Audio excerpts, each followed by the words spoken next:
What other questions do agents want to know about actors in that initial interview when they're sizing them up? Which casting directors know your work? Will usually precede how do you see yourself. That's the first sort of marketing screen in terms of how hard of a sell are you. Do any of my buyers know who you are? When I get your picture over to whom, who will say, oh yeah, sure, Brad's great, send him over, give an appointment tomorrow at 10:30, email you the sides. So that's what's going on there. So what I teach actors how to do is not just name a casting director. Very often I find out that the actor has a history. And I'll say, okay, so that casting director knows you, tell me how.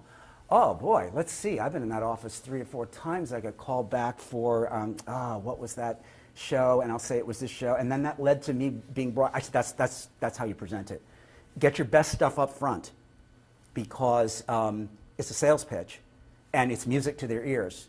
So wherever you did best is the first thing you talk about because then you're saying they not only know me, but they like me.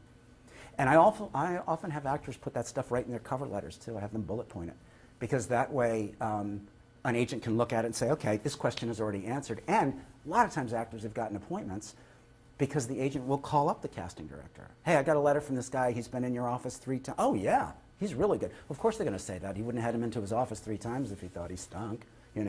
So anything, there's tons of stuff that I come up with, but that's part of the interview presentation. All right. One more thing. Given your experience Absolutely. with all these actors from both sides of the desk, as you said, is there one particular way actors shoot themselves in the foot that you get them to get away from?